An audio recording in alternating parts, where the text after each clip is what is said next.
Okay, so now we're going to do the second part of class, and we're going to take a look at this poem called "The Long Love That Doth Harbor, That in My Thought Doth Harbor" by Sir Thomas Wyat the Elder. Okay. Um, so what we see in this first part of the poem. So the next couple things you want to be doing is I personally like to determine the literal meaning of the poem. And what I mean is exactly what the poem is saying, exactly what is happening in the poem at this point. So that's what I like to take a look at first. So I'm going to look at the octave first. And what I tend to do is I'll write a summary of what's happening in there. Remember, in the octave, we're looking for the preamble that he's trying to comment on. Okay, so let me read this. And sometimes it requires us to read it a couple of times. So you might have read it for today. You might have said, oh, I know perfectly what it means, or you might have had some questions about what it means. But we're going to take a look at it today. The long love that in my thought doth harbor, and in mine heart doth keep his residence, into my face bold with bold pretense, and therein campeth displaying his banner. Okay. So he starts by talking about in the beginning the long lot that doth harbor that in my thought doth harbor. So what he's saying there is he's saying in my thoughts I have this love that's been there for a long time. So that's what he means says the long lot that so he's had this love that he's had for a while. So maybe there's a person that he's had a crush on, that he's been longing for, thinking of, and it's been in his mind for a long time. This is not something new. It's not something that just happened yesterday. It is a long love. It's in his head, and it says that in my heart doth keep his residence. So in my heart keeps his residence. So it's not just on his mind, it's where else? In his heart. So he's had this love that's lasted a very, very long time. It says, into my face presseth with bold pretense, and therein campeth displaying his banner. So the idea of displaying the banner, that's kind of like when somebody goes to war and they put their flag down and they claim it. So it seems to me that this love, it is pressed into, it says, into my face presseth, so it's in his face. It feels like it's around him all the time. And it's basically camped in his heart. Like this is a love that's not going away. So the first four lines, that's what I would say. If I were to say what's literally happening in those first four lines, I might say something like this. Let me see if I can get a text box here. Okay. Come on. All right, we'll be able to see it. Okay, there we go.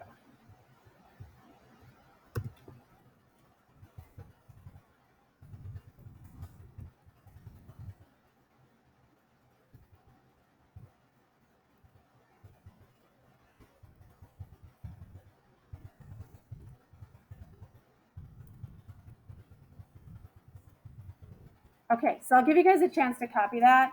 And if you can't read anything, let me know. Hopefully it's large enough for you to see it. Like, Sadie, can you see it well enough, or do you need me to make it bigger? I can make it bigger, absolutely. Thank you for letting me know that it was too small. Is that good now? Serenity, you as well? You can see it? Are you sure you can see it? I can make it a little bigger. Let me make it just a little bit bigger. That made it smaller. Oh, I hit the minus sign. I got to be smarter than the computer. So that's what the first sentence says. The narrator said a love that has been on his mind, his heart for so long. And you notice that I didn't get super specific because we'll go back and look for the literary devices later. If I can move this over a little. Aha, there we go.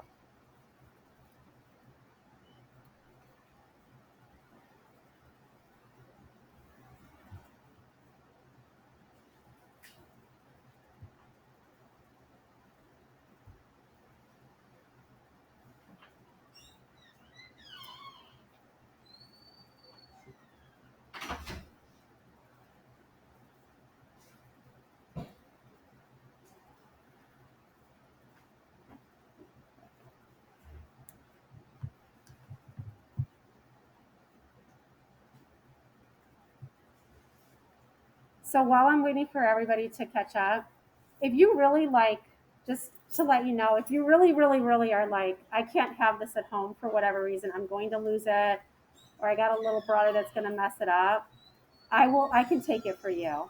I don't want to take all 16 of them, so I'm hoping that that will apply to everybody. But if you're just like saying, but the one book I do want you to, the other one, the one we're actually using in class, just keep it in your backpack. But if you have nowhere to store your books at home, let me know. So Chris, you can't, if you want me to keep it for you, I will. It's not that I won't have anywhere to store it, it's just that I have no proper storage. Yeah, I mean, if you know yourself, you don't want to lose these books. They're pretty expensive, surprisingly expensive. So I guess not when you consider all the work that goes into it. I shouldn't say that. It's there's a lot of work goes into creating these books. So if for some reason you don't have to tell me now, you can tell me later. Then I can keep it for you. Okay. So the narrator's been in love. It's pretty much taken camp in his heart and in his mind. That's our first 4 lines. Then we go, she that learneth me to love and to suffer, and wills that my trust and lust negligence be reigned by reason, shame, reverence, with his hardness takes displeasure. Okay, so this is interesting because right here, let me pull up my highlighter tool. Okay, right here we have she. Okay, here comes the woman. So it is a woman. And I will tell you, all the poems that we read are not necessarily going to be heterosexual love. There's a couple that deal with same-sex love. Okay, so it's not always just going to be about men and women. She that me learneth to love and to suffer. She that learneth me to love and suffer, and wills that my trust and lust negligence be reigned by reason. Okay, so he's stating here in these couple of lines that she's the one who taught him to love and suffer. So, of course, he's blaming her. Remember how he gets disillusioned. This is Sir Thomas Wyatt. He gets very disillusioned. She's taught him to love and to suffer. Okay. And that he was negligent. He says lust negligence. Like he shouldn't have let her do this, is what he's saying. I should have known better. I shouldn't have been taken in by her. It should have been reined in by reason, shame, and reverence. So, what he's saying there is he's saying, like, you know, she's the one who taught me about love and suffering.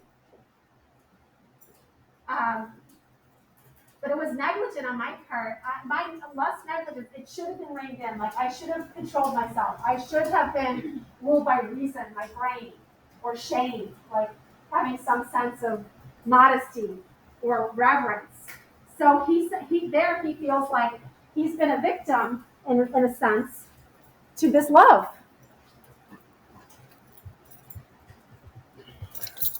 So what I would say here, so I know like let me put it right here. So in the second 4 lines of that sestet or that octave, okay. In that second 4 lines,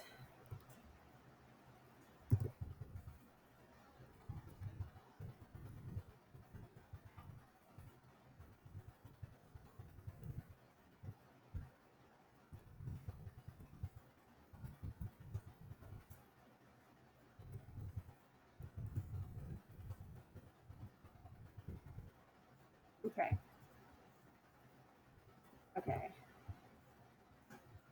All right, so the next thing, I'll pull this over a little bit so it's not quite in the line. His lover taught him how to love and suffer, and he should have shown more control and restraint. Should have known better. Shouldn't have got involved with her. But oh, that woman that forced me against my will to be in love with her. That's again very characteristic of the Italian sonnet. To have this ideal woman that we have to throw everything at, and then we get disappointed because for whatever reason, she's not perfect. She didn't love me back. So there's that sense there. What's that? It is some sort of regret. It kind of reminds me of the one song we listened to, the I Hate Everything About You song. Okay, so yes, people have been had these feelings forever. And then they're like, why do I love you? Like, I shouldn't love you. Curse you and how you made me love you. He has that tone in the first. So this is the problem that comes up in the octave. Remember, in the octave, we're looking for there to be a problem. right? We're looking for there to be something that the poet is concerned about or wants to take issue with. And it seems like he's concerned that this love is just camped in his heart. He can't do anything about it. And it has really caused him suffering. And I know some of you came in a little bit late. Like, if you need to get the notes off this later, you can. You can get it from me or get it from someone else. So that's the octave. My problem is I fell in love with this woman. I should have known better, but I didn't. And now she's all I can think about, and it's all I can do. I just I feel feels all day about this. Okay. So then the sestet is going to make some kind of comment on that octave. Okay, so let's read it. Wherein with love to the heart's forest he fleeth, leaving his enterprise with pain and cry. And him there hiddeth, and not appeareth. But what may I do when my master feareth? But in the field with him to live and die, for good is life ending faithfully. For good is the life ending faithfully. Okay.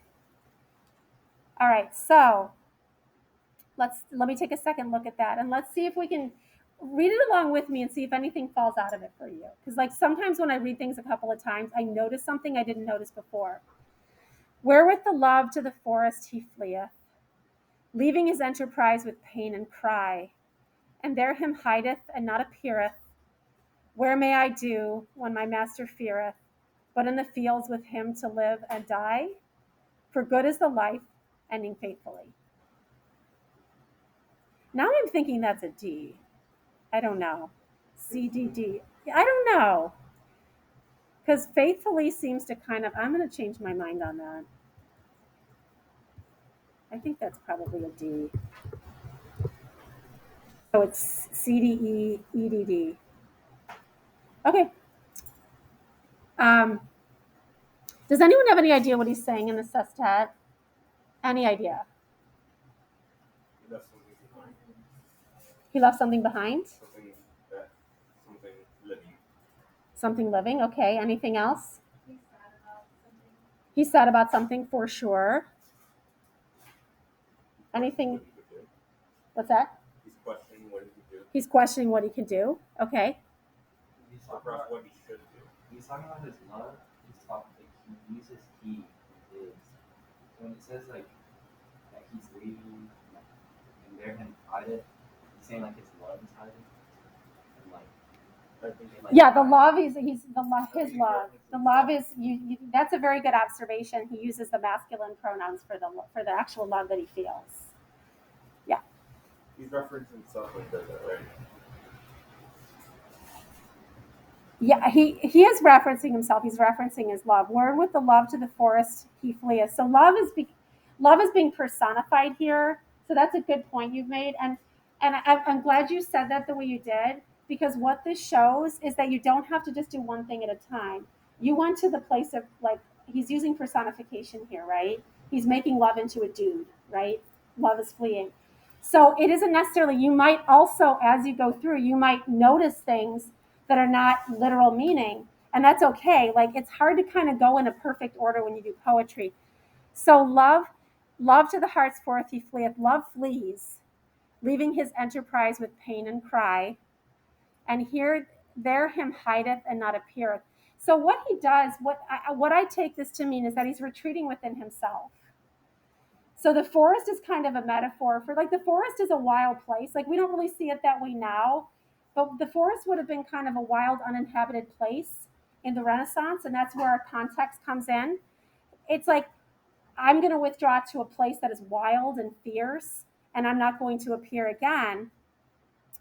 And what may I do when my master feareth, but in the field with him to live and die? So he not only is he going to go into this place, but he doesn't think he has a choice. What can I do but to live and die? So he has sort of given up on love, it seems.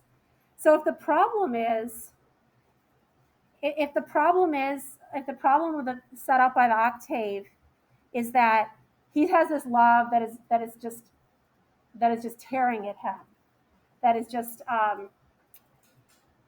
hurting his heart, he doesn't seem particularly, and the sestet, he doesn't seem particularly interested in doing anything about it. He just wants to give into it, right?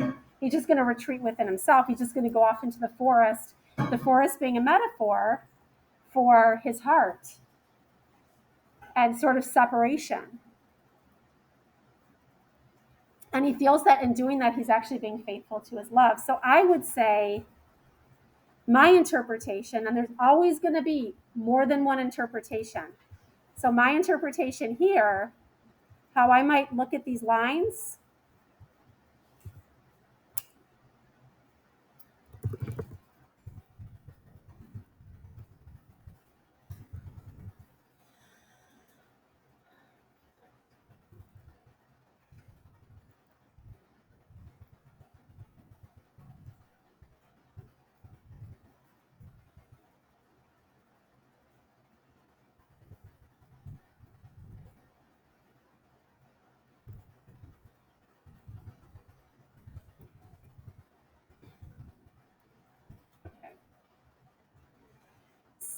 All right, so I'm going to also add that. And Monty, you can definitely look at my annotations when I'm done for the stuff that you missed. Okay.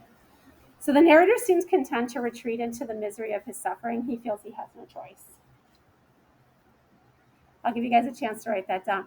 And then I'll talk a little bit more about that.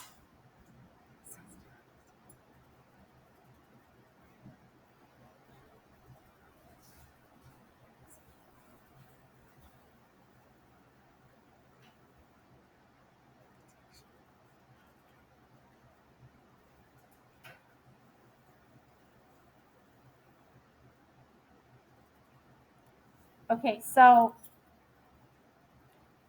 once you've figured out what the sestet is saying, you're getting closer to theme. Okay, so this is a tip whenever you're reading any kind of poetry. You're always going to find theme or message close to the end of that poem. Okay, so whenever I'm reading a poem and I don't know what it means, I always look at the last maybe 4 to 6 lines, maybe the last 2 lines, and that helps me to figure out what it means. So that's one of my tips that I learned is oftentimes that the ending or the meaning or the theme is going to be in those last few lines. Okay. So let's think about the message of the poem.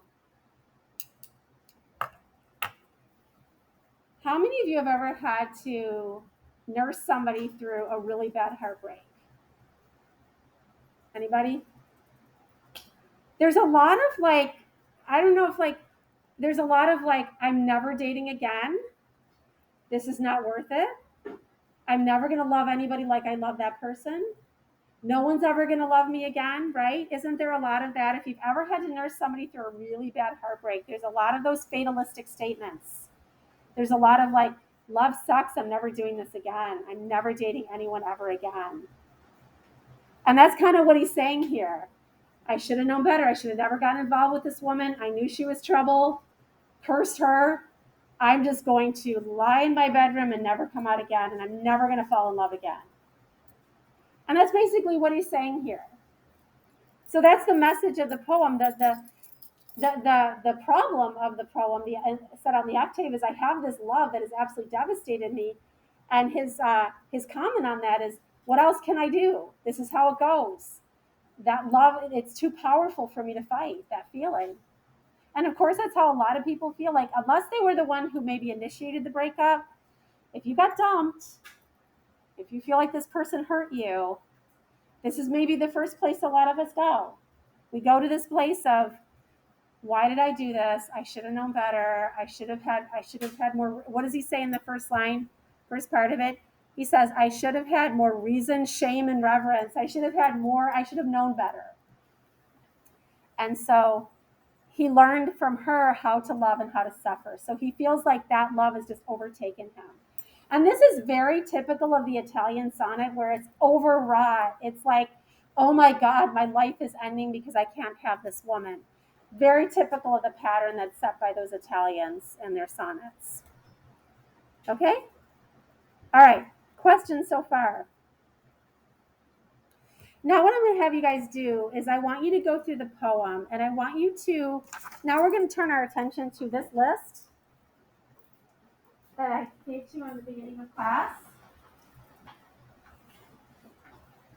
I wanted to give you a reference sheet for some of the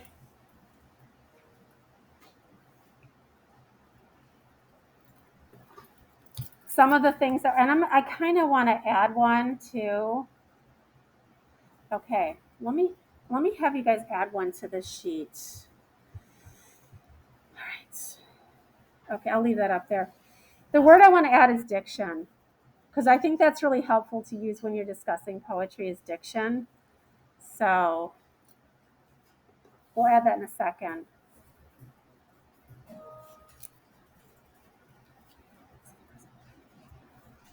Okay, so we're going to add one. I know there's not a lot of room on the sheet, but let's add diction on there. And it's a really easy one, so let me just write the definition up here. Okay, just give me 1 second. This is not my sheet. I found this online. I thought it looked pretty good.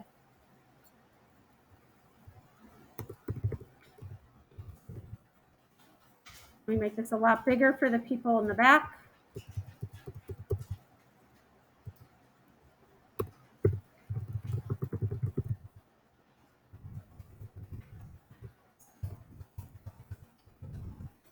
Okay, diction refers to a word choice made by the writer. So add this on here, maybe add it into your notebook if you're not going to add it on the sheet. There's not much space on it, but add this definition and diction, and it refers to the word choice made by the writer.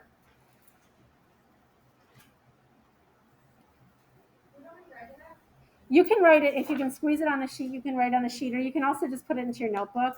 Honesty, okay?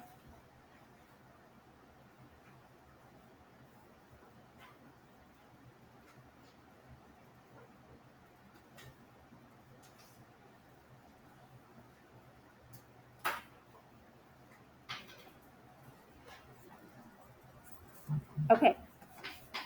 So the next part, the next thing you want to do is something Adrian already started to do, which is define those literary devices. So let me show you. Okay, now this is just a list for you guys to refer to. You don't have to find all of these in every poem. Let me say that again. You don't have to find all of these in every poem. The ones that I tend to gravitate towards, I do like personification. And you'll see that's the second one on the list. You'll see a lot of, so I'm going to put a star next to personification.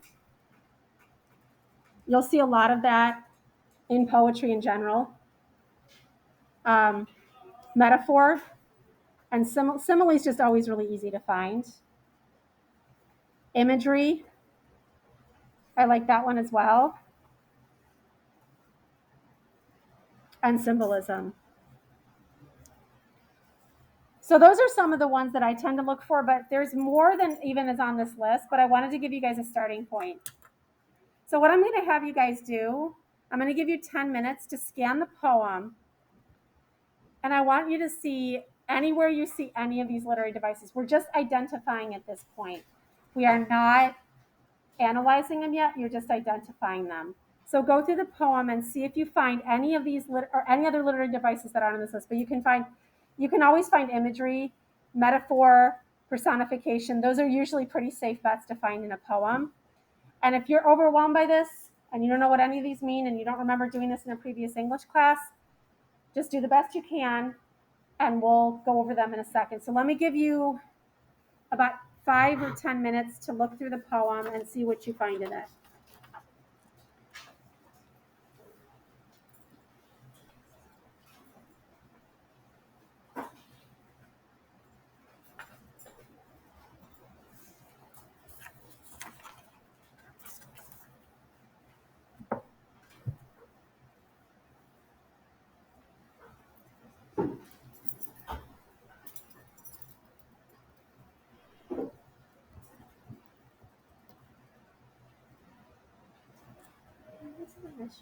Mm-hmm.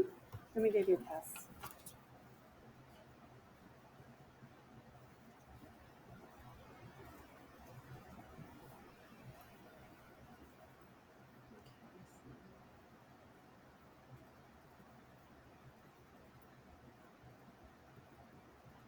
Okay, there you go.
Okay. Anybody see any of the literary devices throughout the poem?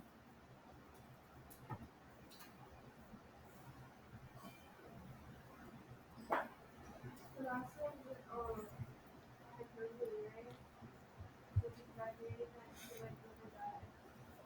Absolutely great. So I'm going to make that a different, I'm going to highlight that, then I'm going to make it a different color. So yeah, I would say this is definitely hyperbole. And here's where the tie-in with the message makes sense. Like that's where we start to think not just what, but why. So why does he use hyperbole? Because he's trying to get across how much his heart is broken, right? So we use hyperbole in everyday life. We use it to show like how extreme a situation is. If we say like an example of hyperbole is I'm starving to death, right? Are we really starving to death? Honesty is nodding yes. Probably not in the medical state of starvation, but you say that the reason that you use that hyperbole is because you want to show how hungry you are. And so if I say my heart is broken, not only is that's a metaphor, right? Hopefully, unless you have a medical condition, your heart needs to get like fixed by a doctor. When we say our heart is broken, it's a metaphor, and it's also hyperbole, right? Heart is not literally broken, but we use this language to express the depth of the feeling that we have. So that is definitely hyperbole. Very good. And we can connect that to the message by saying he uses hyperbole because he wants to show the depth of the emotion that he's feeling, the depth of his heartbreak. I might as well be dead. I might as well just die. I might as well go off into the forest to live and die. Okay. Anything else you saw?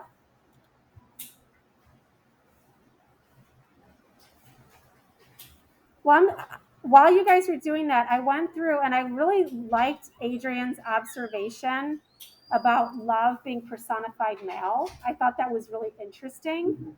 And so wherever I have highlighted it in blue, I should have brought my highlighters over. Dang. Wherever I highlighted it blue, those are all examples of personification. So when you start to look at that, I'll start up at the top. Anytime we see this, he's taking love and he's making love and lust both into into a person. He's giving them human-like qualities. This love has the ability to keep residence in his heart. He has the ability to press into his face, to camp and display his banner. These are all human-like qualities that he's assigning to love.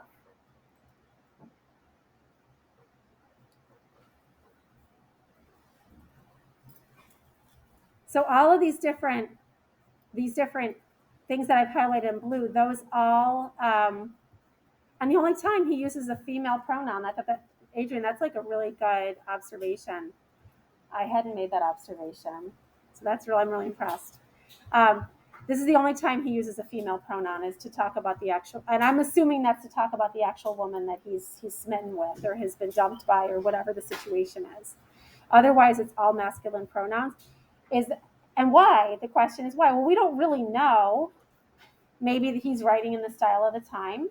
Maybe he has a purpose behind. Maybe it's just trying to make this stand out a little bit more.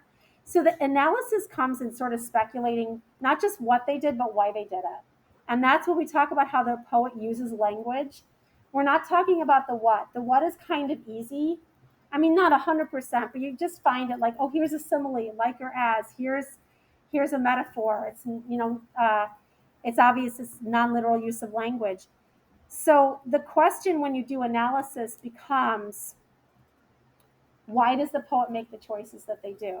And that's what you're always trying to do with poetry. And if you can do that and you can connect that, that's going to make, you're going to be like a force to be reckoned with. There's nothing that is one of the hardest things to do, but it's also one of the most important things to do when you're talking about analysis. So he uses personification. I don't know why he uses personification, but I can guess. That's the fun part about it. As long as you can support what you're saying, you're going to be right. I think by using personification, he gives love a lot of power, right? It's not this inanimate object. It's not this abstract thing. It's something that's in his freaking face, like a person, like someone getting in his face, pressing on his face, setting up a banner in his heart. So by personifying love in the way that he does, he is also giving love power. Now, do I know if Thomas Wyatt thought that when he wrote the poem? I have no idea. But maybe. And people might have a different take on it, and that is okay, as long as what you're saying kind of makes sense, right? I might also, that's like, you could write a whole response just on how he uses personification.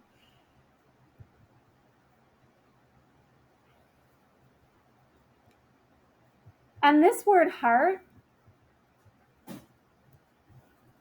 let me make that a different color. Yellow. So heart itself is not literal, right? I mean, does our heart really have anything to do with love? No, it pumps our blood, keeps us alive, right? But is heart often a symbol or a metaphor we associate with love? I gave my heart to him. I mean, I hope that's a metaphor. I hope you're not giving the heart to them literally, right? It's a metaphor. Or, again, going back to he broke my heart, she broke my heart. That is not a literal use. So even a word like heart seems really harmless, right? It just seems like a tiny little word, tiny little nothing word until you realize that's not literally what's happening here. It's a symbol. Heart is a symbol for love. Okay? And we use it all the time. We might say like, we say that all the time, like, I use the example of she broke my heart, I gave my heart to him, I love you with all my heart. Okay, that means, that's a way of expressing intensity. But, the actual heart, I guess maybe if we feel, I don't know how that became associated with love, other than you might feel, when you feel disappointed, your heart, if you like someone, your heart might beat fast around them, right? Like, ooh, I like that person, your heart beats fast, you try to play cool, but you're like really getting excited. Maybe that's how heart became associated with love. I don't know. But sometimes it does, like when you're really upset about something, whether it's romantic love or something else, it does your heart does feel kind of tight, right? So there's a reason that we associate the heart with love. Okay. Anything else you noticed? So you guys, this is why we're doing the itsy bitsy short teeny weeny poems, because when you really dig into it, it takes a while, doesn't it? And you'll look at this tomorrow and you might see something else that's kind of new. Anything else you're noticing? Is that like a paradox? No. You could say that's a paradox, the love and suffer.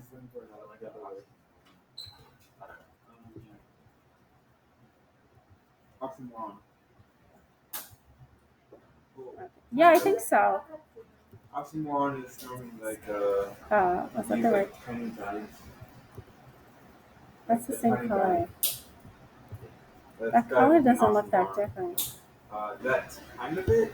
I think there's a couple things you could say to love and to suffer. There is, I think What does it actually say for the definition of the two? Let me look. I'm just using it. I think it's so an oxymoron is more like two opposite terms. I wouldn't call love and suffer opposite. I would say it is a paradox. It could be a paradox. They seem to be the difference. Um, an oxymoron is like two opposites. So, like in Romeo and Juliet, when Romeo says, "Oh, loving hate," those are two opposites. Love and hate are generally thought to be opposites. This is just two contradictory ideas, seemingly contradictory ideas. The idea is to love and to suffer. He puts them together. Again, why does he do that? Well, because the two often go together, right? Love. I mean, not since they don't have to. When you think about it, doesn't love always lead to suffering? Yeah, you die. Because you can die, even if you stay together forever. You know, you might, unless I mean, you're always either a loving relationship ends in two ways, with death and with breakup, right? I mean, I guess if you will, but that's what. So I guess you could make that argument, but you don't have to. It's kind of depressing, isn't it? And it sounds very in line with this poem. Okay. Anything else you've noticed in this poem? You guys are doing great with this. So we have like about 10 minutes. Okay. We don't really have time to do the other Sir Thomas Wyatt poem. Let me just preview what we're going to do tomorrow, just so you guys know, since I'm not going to be here. So I'm not going to be here tomorrow. And I'm going to stop the recording here because I think it's long enough. So I'm going to stop the recording with this, and then there's just a little bit of time left in class. I'm just going to preview the class for tomorrow.